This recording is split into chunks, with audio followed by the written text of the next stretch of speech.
Hare Krishna. So we welcome everyone to session 2 in the systematic study of the essence of the Bhagavad Gita. So before we begin, we shall chant a few prayers. Om Ajnanatimidandhasya Jnananjanashalakaya Chakshurunmilitam Yena Tasmai Shri Gurave Namaha Nama Om Vishnupadaya Krishna Presthaya Bhutale Shrimate Bhaktivedanta Swamin Iti Namine Namaste Saraswate Deve Gauravani Pracharine Nirvishesha Shunyavadi Paschatya Deshatarine Jai Shri Krishna Chaitanya Prabhu Nityananda Shri Advaita Gadadhara Shrivasadi Gaura Bhakta Vrinda Hare Krishna Krishna Krishna Hare Hare Hare Rama Rama Rama Hare Hare.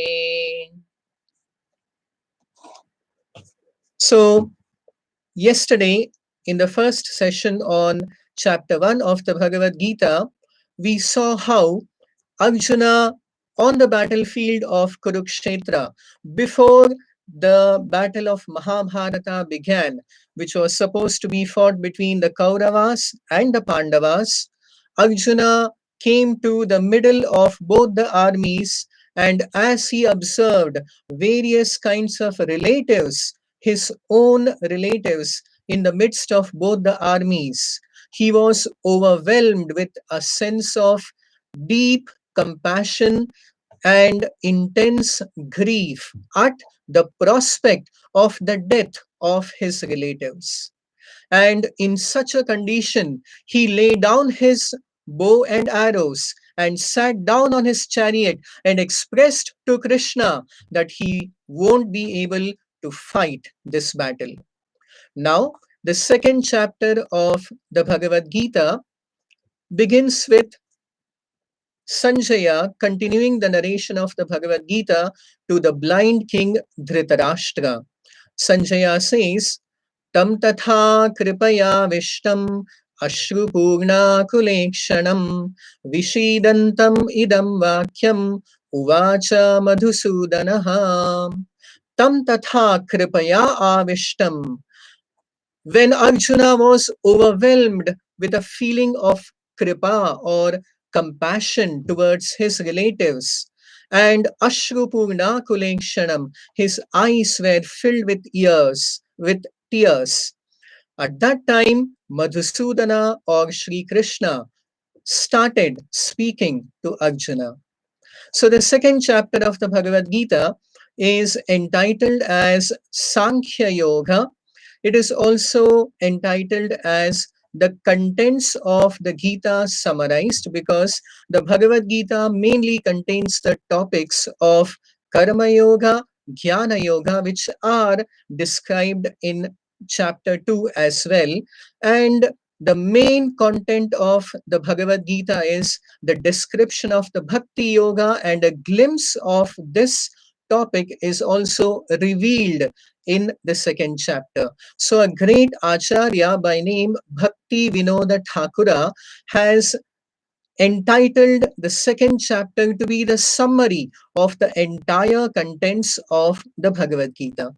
The second chapter of the Bhagavad Gita is also the second longest chapter. The longest chapter in the Bhagavad Gita is the final 18th chapter with 78 verses or shlokas. And the second chapter, which is the second longest, has 72 verses. The second chapter of the Bhagavad Gita can be classified into 4 major sections. The first section is from text number 1 to 10, which explains the surrender of Arjuna to Krishna as his disciple, to accept Krishna as his spiritual master, as his guide, as his as the one who would lead him into what action he should perform.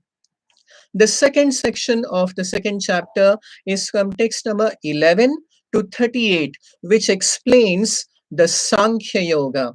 This is further subdivided into two sections, into two parts. The first, the most important section is from text 11 to 30, which is the most precise, the most perfect explanation of the science of the soul or Atma. From text 31 to 38 is the description of Sankhya Yoga in terms of Swadharma or one's occupational duties. Further, the third section of the second chapter of the Bhagavad Gita, from text number 39 up to 53, is the description of the path of buddhi-yoga. And the final section from text number 54 up to 72 of the second chapter explains the characteristics, the qualities of a sthita prajna or a self-realized person. So now, without any further delay, let us jump into this very wonderful chapter, the second chapter of the Bhagavad Gita, which also has got the most concise, the most perfect description of the soul, Atma. The Bhagavad Gita has many topics, and one of the most important topics of the Bhagavad Gita is the understanding of Jivatma, the real self of each and every one of us, the real identity of all of us. So now, in the first section of the Bhagavad Gita, from text number 1 up to 10, is the description of how Arjuna expresses his inability to understand and perform his next duty, next action, and surrenders unto the Supreme Lord Sri Krishna for further guidance. In the seventh verse of the second chapter is like the turning point of the Bhagavad Gita, wherein Arjuna, till now, who was relying on his own judgment and had even made a decision not to fight the battle, but he now takes superior guidance. So he explains in chapter 2, text number 7, कार्पण्यदोषोपहतः स्वभावः पृच्छामि त्वां धर्मसम्मूढचेताः यच्छ्रेयस्यान्निश्चितं ब्रूहि तन्मे शिष्यस्तेऽहं शाधि मां त्वां प्रपन्नम्. Arjuna says here that Karpanya doshopahata swabhavaha prichhami tvam. Krishna, now I seek your guidance. Prichhami tvam dharma sammudha chetaha. My consciousness and intelligence is confused. Dharma sammudha chetaha. Yet shreyaha. What is good for me? What is beneficial for me? Bruhi tanme, you please instruct me. Shishyasteham. So now Arjuna says that aham, I am your disciple, your shishya. So we should always remember that in our life, in the life of each and every one of us, we may face many situations where there may be confusion, there may be despair, there may be despondency. In fact, the nature of this material world is such that everyone, now or later, today or tomorrow, is bound to be pushed to such an extreme situation. And at that time, the highest benefit, the best help can be rendered we should remember from the example of Arjuna that the best help can be given to us by the instructions of the Bhagavad Gita spoken directly by the Supreme Lord Shri Krishna.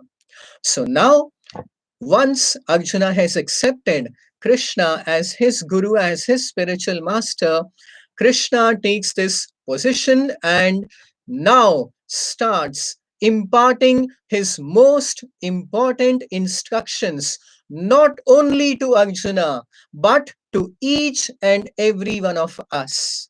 In fact, the teachings of the Bhagavad Gita, especially in the second chapter, are like the bright sun. Just like without the light of the sun, we are completely merged in darkness. Likewise, the entire material world is described in the Vedic scriptures as tamaha, and the Upanishads say that tamasoma jyotirgamaha, that we should proceed from darkness towards jyotihi or light. And where do we get this light? The supreme light of knowledge is given by Krishna here in the Bhagavad Gita in the second chapter, especially from text number 11 up to 30, is the most beautiful, the most perfect description of the science of the soul.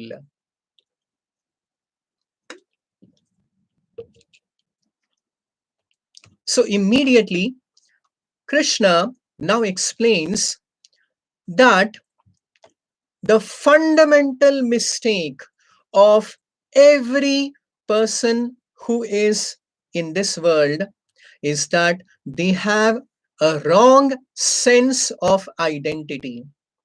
If anyone were to ask you, who are you? The answer would be very, very clear, because we think that we very well know who we are.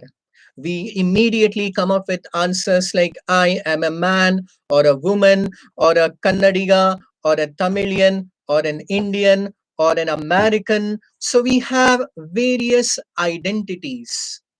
But all these identities, the Bhagavad Gita teaches us, they are only applicable to the body.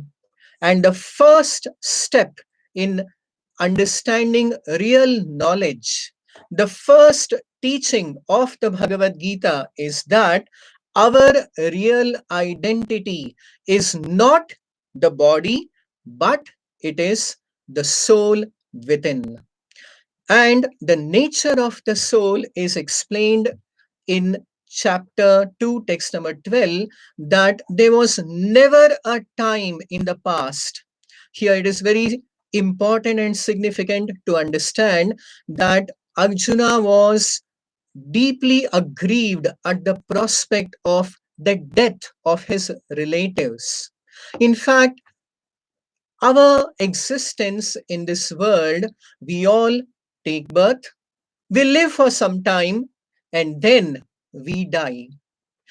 Normally, everyone thinks that our existence begins at the time of birth, and at the time of death, it is the complete full stop, curtains down, completely finished. We think that our existence is completely dissolved at the time of death. This, in fact, our existence then would be no better than a bubble in water. We can observe that many bubbles arise in the water, they stay for some time, and then they burst, never to come back to that existence again. So, is our existence similar to that?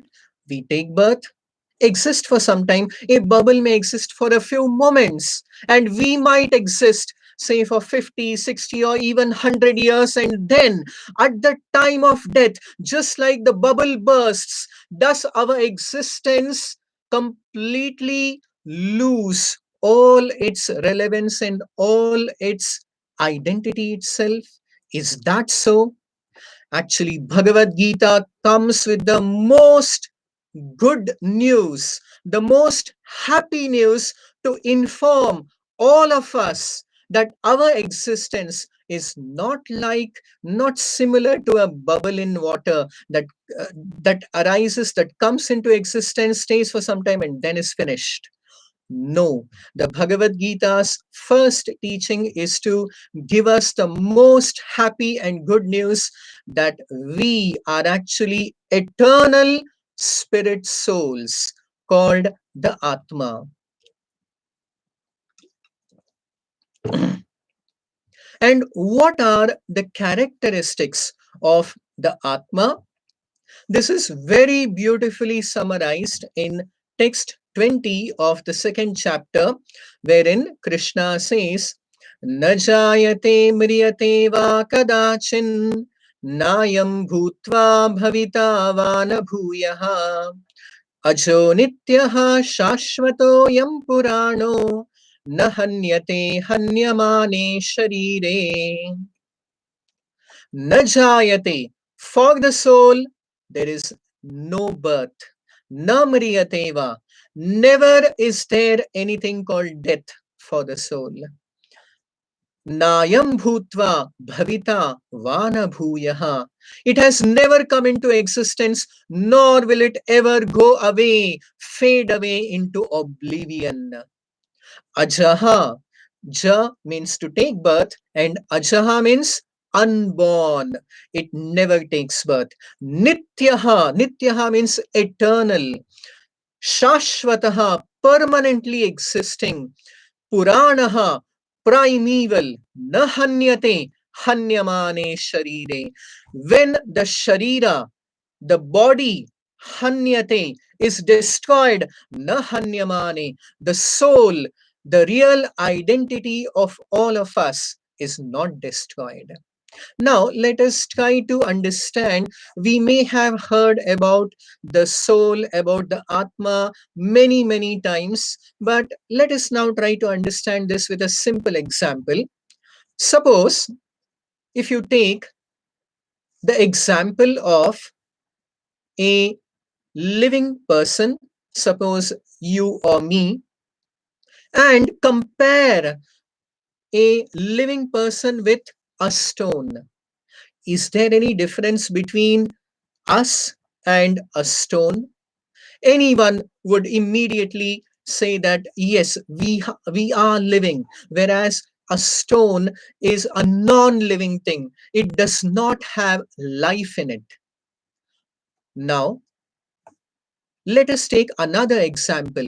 Is there any difference between us and a dead body? The answer would be actually the same difference that is there between us and a stone. The same difference exists between us and a dead body. But in a dead body, every part is present: the hands, the various limbs, eyes, mouth, nose, each and every cell may be present. Then what is missing? What is lacking? It is actually the consciousness or pragya. This is very simple to understand that in our present condition, we are a combination of two items or two things: the body plus consciousness. And in a dead body, the consciousness is separated, and hence the body is dead. It can never get up, it can never see, it can never hear, it can never do any activity, a dead body. So these two items, the body and the prajna or consciousness, if we analyze them separately, because they are two separate entities, they are two separate items, they are two separate things, because they do get separated at the time of death. So if we analyze them separately, what is our real identity? Is it the body or is it the soul? Is it the consciousness? We can very easily and in a very even with a little common sense, we can understand that our identity is that consciousness and not the body. Just like when the consciousness leaves the body and it becomes a dead body, no one cares for it. It is just burnt or buried or disposed of, even of the most dearest relative or even of the most important VIP of the world. The dead body is of no consequence, is of no value. And hence, the first thing that we need to learn from the Bhagavad Gita, especially in the second chapter that Krishna is teaching all of us, is that our real identity is the soul, Atma, and not the body. Now, what is the relationship between the body and the soul within? This is very nicely explained in text 22 of the second chapter, wherein Lord Krishna says, Vasamsi jignani yatha vihaya navani grihnati naroparani tatha sharirani vihaya jignani anyani samyati navani dehi. That the soul and the body is exactly like vasamsi. Vasamsi means a garment or a cloth. Just like today I may be wearing an orange cloth, somebody else may be wearing a white coat or a black garment. So whatever garment we may wear, we are very clear that this is just my covering for the real me, that is the body. But in fact, in actuality, the body itself is like a garment for our real self, which is consciousness or Atma. Another example that can be given is that of a vehicle and its driver. We may have any kind of wonderful car, a Mercedes or a Benz or any kind of fancy car, but unless and until the driver drives it, the car cannot move uh, even an inch. Or another example that can be given to help us understand the relationship between the body and the soul is like that of a place of dwelling and the person who resides in a place. Just like if someone is residing in door number 50, can we call that person as Mr. or Mrs. door number 50? Because we are very clear that the house and the person living inside is different. Or if somebody is staying in Jayanagar or somebody is staying in Rajajinagar, can we call them as Mr. Jayanagar or Mrs. Rajajinagar? No. The area of the residence is different from the person who is residing there. So likewise, the body is the place of dwelling, just like our home in which we may live, and sometimes we may even leave the home. So likewise, and move to a different one. Likewise, the body is just like a home or a place of dwelling we may live in. Today, I am in Rajajinagar. After 1 hour, I may go to Jayanagar. So it does not mean that if I move out of Rajajinagar, my identity or my existence is finished. It just has moved from one place to another place. So a very beautiful example to illustrate this is given in the Srimad Bhagavatam, that the body is like a cage in which the bird or the Atma, the soul, is entrapped, is encaged. So, just like if you keep a bird inside a cage, it is not the natural habitat of the bird. It always aspires for release from the cage, it aspires for freedom.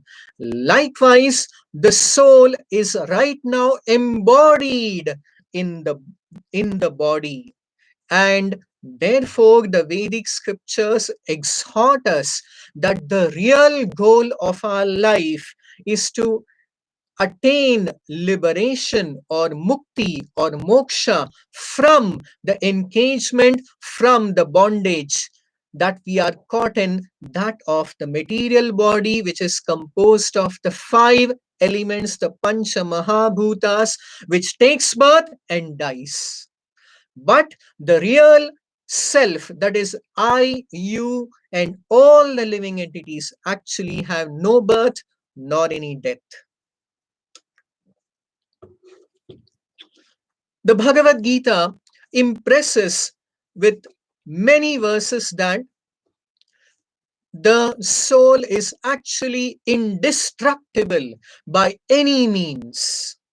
In text number 23 of the second chapter, Krishna says, Nainam chindanti shastrani, nainam dahati pavakaha, na chainam kledayantyapo, na shoshayati marutaha. Nainam chindanti shastrani. Enam, this soul cannot be destroyed, cannot be cut into pieces by any weapons. You may take a most sophisticated gun and shoot, but the soul cannot be destroyed. You may take even a nuclear bomb and put it at the soul, and even then the soul would definitely survive. You may even put the most dangerous, even the coronavirus, but the soul cannot be destroyed by any kind of virus, bacteria, pathogen, weapon, wind, fire, or any. There is nothing that can destroy the soul. And what or who is the soul? That is the real identity of each and every one of us. So now, in conclusion, Krishna says in this section, in the second section of the second chapter of the Bhagavad Gita, in his description of the soul of the Atma, that Dehi, in text number 30, Krishna says, Dehi nityam avadhyoyam, Dehe sarvasya bharata, Tasmat sarvani bhutani, Natvam shochitum arhasi. Sometimes people say that only the human beings have Atma or soul and not the other living entities. But this is not the statement. This is not as per the teachings of the Bhagavad Gita. The Bhagavad Gita very clearly states in 2.30 that Dehi Nityam Avadhyoyam Dehe Sarvasya Bharata. In all the embodied living beings, it may be animals, birds, plants, all the living beings, the real identity of all of them is the eternal, indestructible soul. And therefore, Krishna says, Natvam Shochitumarhasi, taking all these factors into consideration, understanding the real nature of the soul of each and every one of us, there is no need for shoka or lamentation.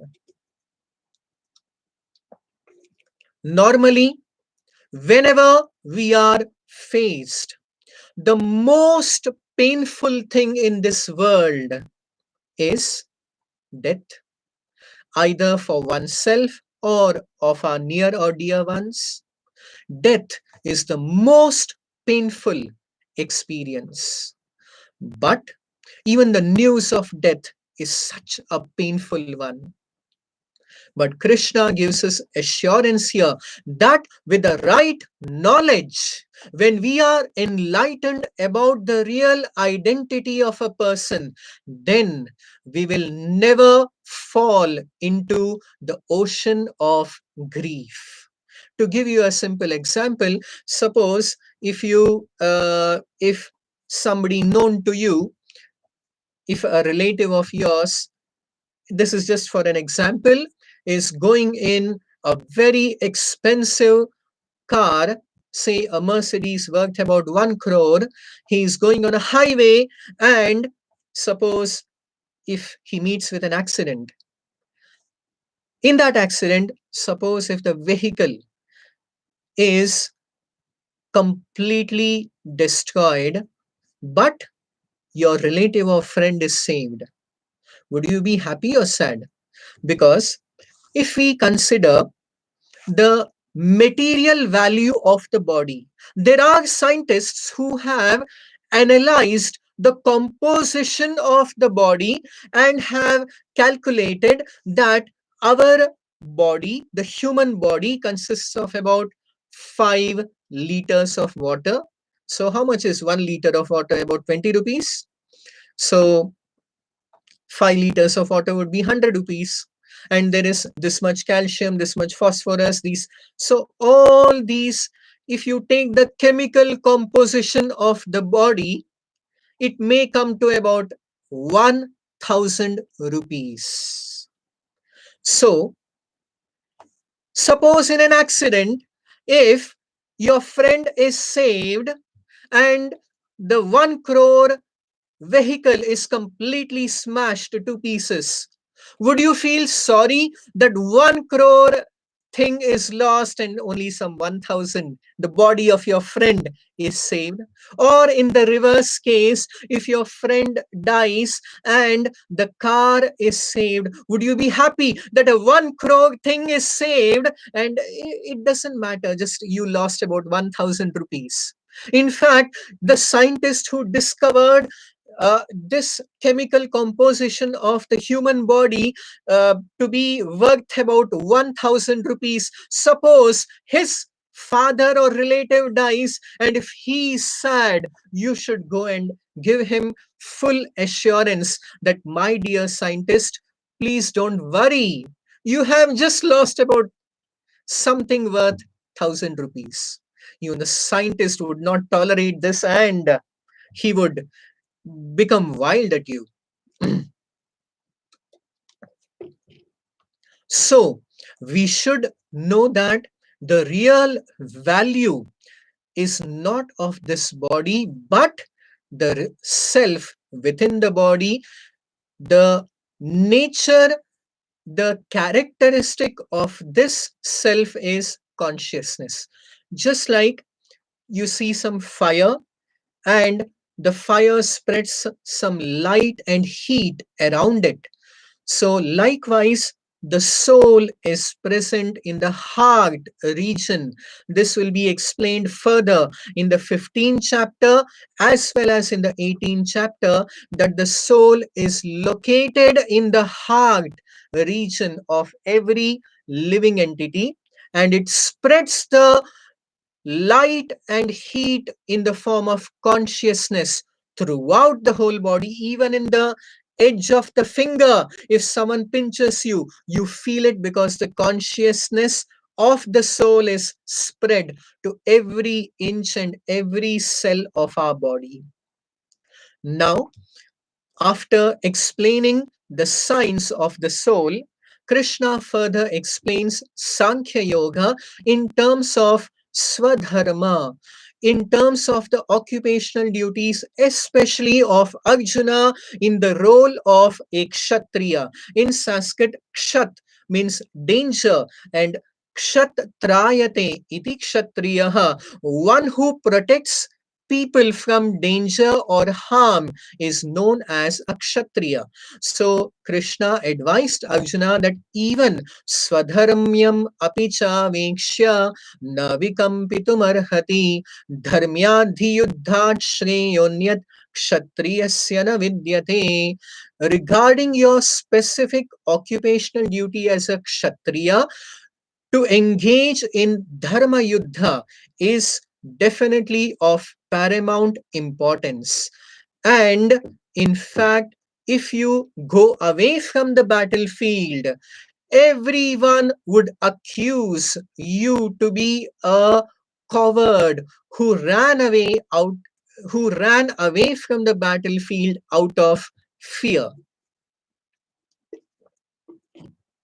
Actually, Arjuna wanted to go away from the battlefield and not fight the battle out of kripa, out of compassion for his relatives.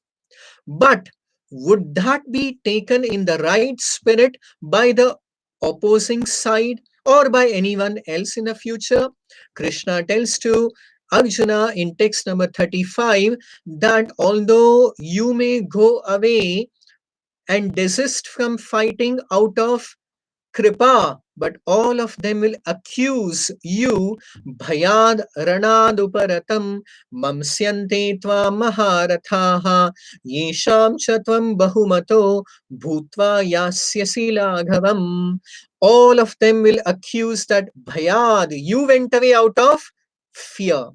And such infamy, Krishna says to Arjuna, is akirtim chapi bhutani kathayishyanti te vyayam sambhavitasya cha akirtihi maranad atirichyate. That for a honorable person, infamy is worse than even death.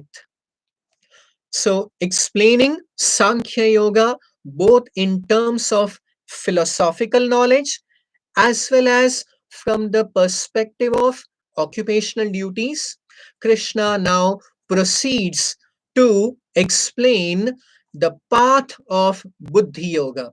So, the third section of the second chapter of the Bhagavad Gita is from text number 39 up to 53, wherein in text number 39, Krishna says, Esha te abhihita sankhye buddhir yoge tvimam shrunu buddhya yukto yaya partha karma bandham prahasyasi. That I shall now explain to you the path of buddhi yoga, by practicing which you can realize, come to the sakshatkara of your own self, of the Atma. Krishna has already philosophically explained that the real truth of the identity of all of us is that we are the Atma. And now he is going to explain the process by which we can not only theoretically understand, but by which we can practically realize our identity as the Atma or the soul. This path is mentioned here as buddhi yoga. Now, what exactly is buddhi yoga? Buddhi yoga is nothing but it is defined in Bhagavad Gita chapter 10, text number 10. Tesham satata yuktanam bhajatam priti purvakam dadami buddhi yogam tam yena mam upayanti te. Buddhi yoga is the pure, loving, devotional service, or nothing but bhakti yoga. And this buddhi yoga actually surpasses the teachings of all the Vedic instructions. It is beyond the three modes of material nature. In text number 45, Krishna says, Traigunya Vishaya Veda Nistraigунyo Bhavajuna. That Nistraigунyo Bhavajuna. The Vedas deal with the three modes of material nature, Sattva Guna, Rajoguna, and Tamoguna. But now the teachings of the Bhagavad Gita explained here in the matter of Buddhi Yoga are Nistraigунyo Bhavajuna, can uplift us beyond the bondage of the three gunas, the three modes of material nature. Text number 2.47 is one of the most popular verses of the Bhagavad Gita. So 2.47 is Krishna now instructs Arjuna how to perform any action in buddhi yoga, wherein Krishna says, Karmanyevadhikaraste ma phaleshu kadachana Ma karma phala hetur bhur mate sangostva karmani. This is one of the most popular and famous shlokas of the Bhagavad Gita, and sometimes people think that this is the sum and substance, this is the all in all of the Bhagavad Gita. But sorry, this is just one of the preliminary instructions of the Bhagavad Gita, and there are many, many more, much more higher things. And in fact, the highest teaching of the Bhagavad Gita would be revealed in the final concluding chapter of the Bhagavad Gita, in the 18th chapter, text number 65, and specifically in text number 66. So we will come to that later. But anyway, this is also an important instruction given by Lord Krishna in the Bhagavad Gita, that one should perform all one's actions in this world without any attachment to the result of that activity. So the question arises that if one should not expect the result of one's activities, then what should one do? So this is further explained in chapter 9, text number 27, wherein Krishna has declared, Yat karoshi yadashnasi yajjuhoshi dadasi yat tapasyasi kaunteya tat kurushva madarpanam. Here Krishna is saying that one should not take the result of one's actions. Later, Krishna in this 9th chapter, he says that one should offer the result of all one's actions unto the Supreme Absolute Truth, unto the Supreme Lord Shri Krishna. This is the perfection of performing all activities on the path of yoga. So, further, in the final section of the second chapter of the Bhagavad Gita, in the 4th section, from text number 54 up to 72, is the wonderful, the amazing description of the Sthita Pragya. In text number 54, Arjuna inquires from Krishna, Arjuna uvacha स्थितप्रज्ञस्य का भाषा समाधिस्थस्य केशव स्थितधि किं प्रभाषेत किम आसीत व्रजेत किम. O Krishna, please explain to me the characteristics, the qualities of a person who is sthita prajna, who is fixed in his consciousness, who is fixed in his realization that he is not the body, but he is the Atma, the soul. So this is very, very important to understand. Now,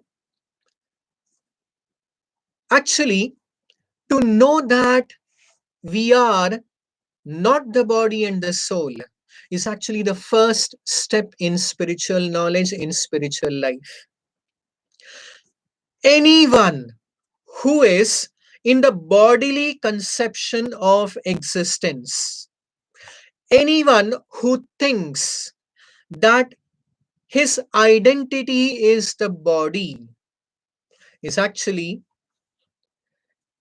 can be compared to a madman, to a crazy person. How is it so? To give you an example, you can just go to any mental hospital, to any hospital where there are many mad people, where there are many crazy people. How would they behave? Maybe someone would declare that I am the Prime Minister of India. Some other person might declare, keep quiet, I am Donald Trump, I am the President of the United States of America. When you observe such talk, you naturally conclude that he is a crazy person. So, because a crazy person, a madman, does not know his real identity. He has identified himself with somebody else who he is not.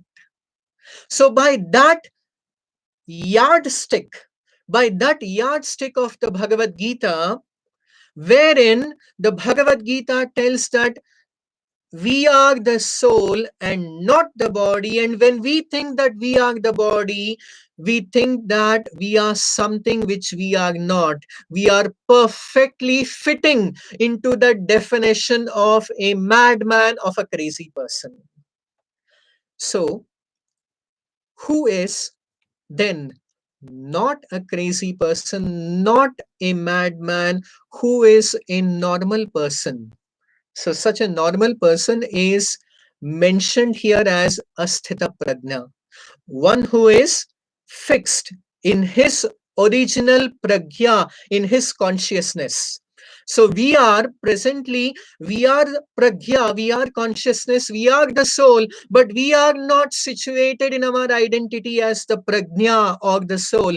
We are not sthita pragya, we are sthita apragya. We are situated in our identity as the body. The body does not have any prajna or consciousness, and hence we are no less than a crazy or a mad person. So we need to also understand Krishna has given very important and valuable instructions in the second chapter to help us understand our real identity as the soul, and then the process of buddhi yoga by which we can realize our identity of the soul. And now from text number 54 up to 72 is the description of the characteristics of a person who has realized his soul. In text number 55, Krishna begins to explain by saying, Shri Bhagavanu Vacha Prajahati Yada Kaman Sarvan Parthamano Atmanyevatmana Tushtaha Sthita Prajnastadochyate. The first characteristic of a sthita prajna or a self-realized person is that he has given up all desires for sense gratification. And in this way, he is equipoised in happiness and in distress. He is not disturbed in suffering, nor is he elated in material pleasures and happiness. Whereas a normal person, an ordinary person, is driven by the notion that the only way, the only path to attain happiness is by gratifying the senses, which actually in the second chapter, text number 62 and 63, is explained to be the path to complete downfall.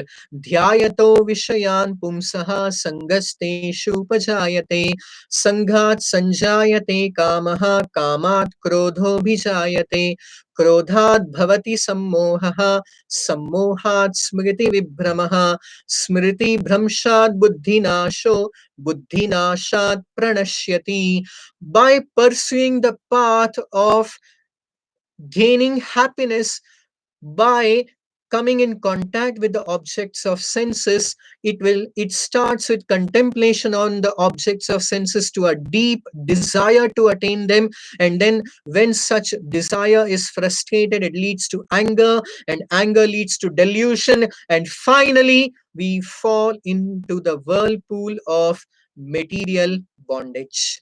So therefore Krishna explains that a person who is sthita prajna, a self-realized person, is always alert and awake and never falls to the path of material gratification. And in this way, Krishna finally concludes in text number 72 that Esha Brahmi Sthiti Partha Nainam Prapya Vimuhyati Sthitvasyam Antakalepi Brahma Nirvanam Richati. that this is Esha Brahmi Sthiti. This is the path of godly life, the path of buddhi-yoga, by which we can realize ourself as the soul and also understand who is God and the connection between ourself, the soul, and God. And in that way, Brahma Nirvanam Richati. If we are thus properly situated on the path of spiritual life, Antakalepi, especially at the time of our death, then the Bhagavad Gita assures us, gives us complete assurance and guarantee that Brahma Nirvanam Richati. We shall surely attain liberation, Nirvana, Mukti from all material bondage and proceed to the supreme goal of our life, the supreme destination of the eternal spiritual kingdom of God. So, this is a brief summary of the second chapter of the Bhagavad Gita, wherein the most perfect description of the science of the soul is given, and then the path of buddhi yoga by which one can realize the self is also explained, and finally, the characteristics of a sthita prajna, of a self realized person, and his final destination are explained. So, if you have any questions, you're most welcome to post them either on the YouTube comment section or in the WhatsApp group. Any comments, you can definitely post it. Thank you very much. We shall meet tomorrow again with the third session on the third chapter of the Bhagavad Gita. Thank you very much. Namaste. Hare Krishna.